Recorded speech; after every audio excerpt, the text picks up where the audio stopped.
सम्मानित साथियों, माताओं, बहनों, पितातुल्य बुजुर्गों,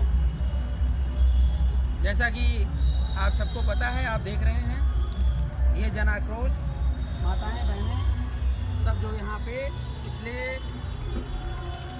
11 तारीख से योगी राज जो कहने को राम राज की आड़ में जंगल राज चल रहा है। हम लोग लगातार विनय प्रार्थना, आप पहले के मेरे वीडियो देखोगे, बड़ी याचनाएं कर ली। भगवान श्री रामचंद्र ने समुद्र से रास्ता मांगा था। 3 दिन उन्होंने अनुनय विनय किया। पहले तो जब उन्होंने समुद्र को पार करना था तो अनुनय विनय की बात की। लक्ष्मण ने समझाया कि जब आपके पास इतनी शक्ति है तो अनुनय विनय क्यों? उन्होंने कहा नहीं, सबसे पहले हमें कभी भी ऐसी अगर किसी की परमिशन लेनी, किसी से याचना करनी है तो प्रेम पूर्वक ही करनी होगी। भगवान श्री रामचंद्र ने 3 दिन तक याचना की, फिर भी समुद्र जो है थोड़ा घमंडी था, बिल्कुल योगी आदित्यनाथ की तरह, जिसको ना अपनी जिम्मेदारियों का पता है। मुख्यमंत्री तो बन गए हैं लेकिन लोग मर रहे हैं, बेखबर है, टोटल बेखबर। अगर योगी आदित्यनाथ जी के घर परिवार से उनके चाचा, मामा, दादा, दादी, बेटा तो है नहीं, ऐसे लोग ना शादीशुदा नहीं है, या कोई बिरादरी का व्यक्ति अगर खत्म हुआ होता, मरा होता, ईश्वर करें ऐसा ना हो, लेकिन दुर्भाग्य से अगर ऐसा हुआ होता तो उत्तर प्रदेश का पूरा जो प्रशासन है वो माला फूल चढ़ाने में बिजी हो जाता। लेकिन उसी देश और समाज की जनता, लोकतंत्र में कहते हैं जनता राजा होती है। तो ये देखो राजा लोग यहाँ पे, ये राजा लोग हैं, देखो शकल सबकी देख लीजिए, ये राजा लोग हैं। और यहाँ पे ये जंगल है, देखो ये जंगल है पीछे, ये बदायूं का, और बगल में 50 मीटर की दूरी भी नहीं, यहाँ पे कलेक्ट्रेट है, ठीक है। ये हमारे देश के राजा यहाँ पर रात भर बैठे और कीड़े मकोड़े, मच्छरों, सांप, गोजरों से लड़ते रहते। ये हमारे देश के राजा हैं और इन्हीं की बदौलत योगी आदित्यनाथ जो है वो आज कुर्सी पर विराजमान है और पिछले 6 दिनों से याचना कर रहे हैं। अब आप बताओ क्या करना चाहिए है? इन राजाओं को पावर भी है सत्ता और सरकार उखाड़ने की। योगी आदित्यनाथ जी आज ये आक्रोश बोल रहा है। इन माताओं बहनों को जब रोते हुए देखता हूं ना तो शरीर में खून नहीं रहता है। और ऐसी स्थिति को देख करके जो समाज में भाई इसको बर्दाश्त कर पा रहे हैं, वो मुझे लगता है इंसानियत से परे है, किसी भी स्तर से असहनीय है और इसे बर्दाश्त नहीं किया जा सकता। योगी सरकार गूंगी बहरी भाषण देंगे, डबल इंजन की सरकार चल रही है, हैं कि डबल इंजन की सरकार चल रही है। नोएडा में जिसने मारा है ना, वो गुंडा मवाली नहीं, वो बीजेपी के जड़ तक घुसा हुआ है। इसलिए बीजेपी के लोग साइलेंट मुद्रा में आ चुके हैं। मतलब यही न्याय है, राजा का यही काम है कि जैसे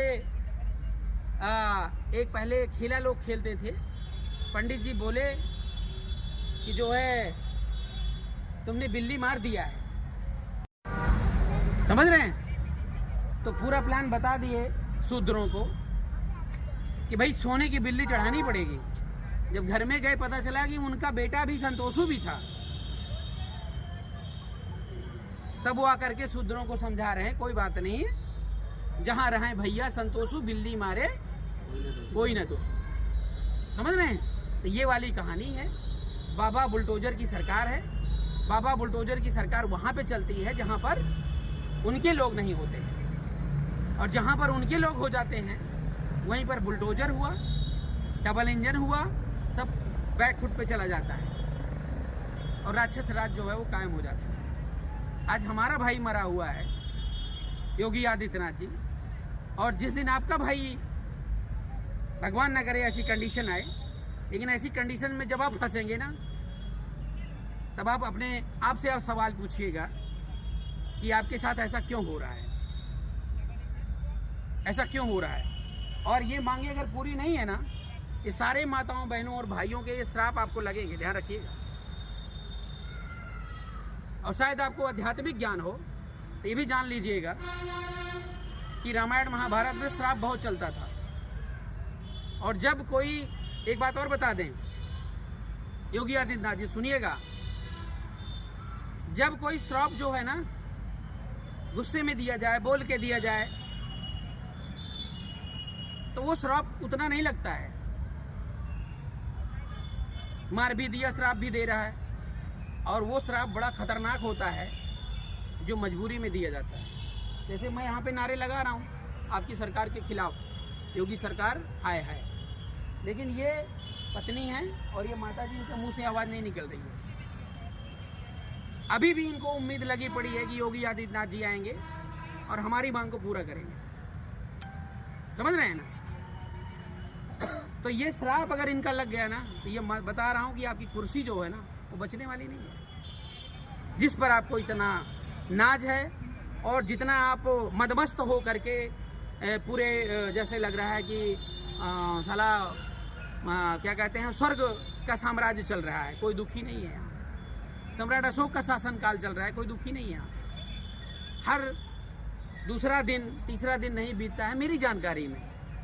बाकी इस देश में न जाने कितने लोग डेली मर रहे हैं। मैं आपको ये नहीं कह रहा हूँ कि जो है आप सब तुरंत कंट्रोल कर लीजिए, क्योंकि मुझे नहीं लगता वो क्षमता आपके अंदर है।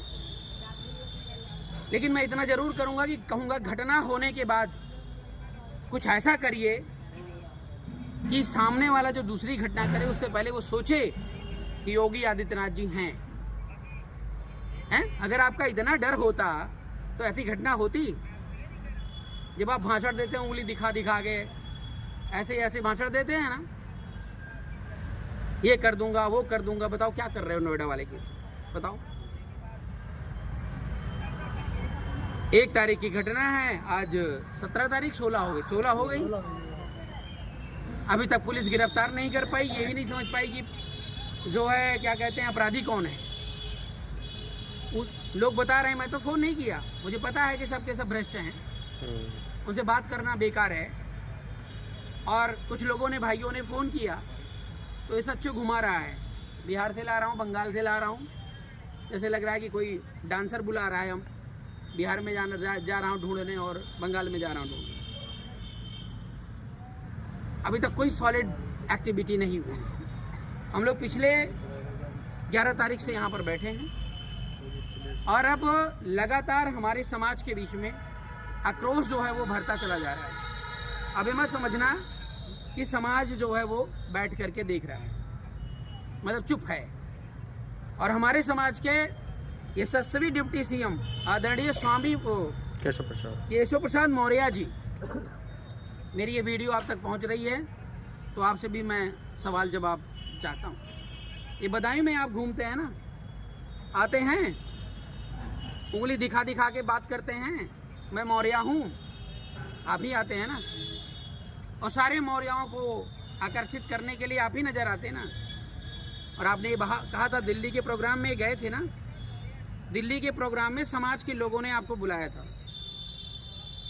और जिस प्रोग्राम में आप गए हुए थे वो संगठन पूरा का पूरा हमारे जो है अंडर में नहीं करूँगा क्योंकि संगठन है, लेकिन उस संगठन का एक एक पदाधिकारी आरपी मौर्य के हर एक्टिविटी से वाकिफ है और उन्हीं संगठन के लोगों ने हमको खड़ा किया है। शुरुआत में जब मैं सामाजिक नहीं था उन्हीं ने खड़ा किया। वहां पर जाकर के आप बोल रहे थे क्या कि समाज के लिए मर मिटूंगा, राजनीति में मैं हूं और मेरे से अगर कोई काम पड़े तो एक फोन कर देना है। यहाँ पे 11 तारीख से बैठे हैं सभी लोग, आपको ट्वीट भी गया होगा, मैसेज भी गया होगा और न जाने कितने लोगों ने फ़ोन भी किया होगा। लेकिन मैं पूछना चाहता हूँ, कौन सी बिल में घुसे हैं आप? कौन से बिल में घुसे हैं बताइए आप मुझे। आपके रहने ना रहने का क्या मतलब है? कोई मतलब है? कोई मतलब नहीं है। तो फिर कुर्सी छोड़ दीजिए, या जाकर वहाँ पे ये बरगलाने का काम क्यों करते हैं कि समाज के लोगों, राजनीति में मैं हूँ, राजनीति में तुम हो तो मैं क्या कर लूँ भाई, मुझे बताओ ना। आज जब आप राजनीति में हो, बीजेपी में आपको पूछा जाता है ना, या बीजेपी में आपकी इज्जत और सम्मान मिलता है, आप डिप्टी सीएम हैं, कल को सीएम बन जाए, हमारी तो बधाई जो है आपको है, कल को आप सीएम बन जाइए। लेकिन काम कौन करेगा? अगर आप नहीं कर पा रहे हो तो पावर मुझे दे दीजिए, हम ही करते हैं, हम ही करते हैं भाई। लेकिन नपुंसक बन करके रहना, ये मौर्य वंशियों की शोभा नहीं है। जितनी निंदा की जाए उतनी कम है। और आप कहें कि मैं पॉलिटिकल हूँ, पॉलिटिकल मीन्स राजनीति अगर देखा जाए ना तो समाज सेवा का सबसे बड़ा विकल्प है। यहाँ पे आप बोर्ड फ्लैक्स पे देखो, कहीं राजनीति की बात हो रही है? पिछले 5 दिनों तक मैंने याचना किया, कहीं राजनीति की बात नहीं हुई।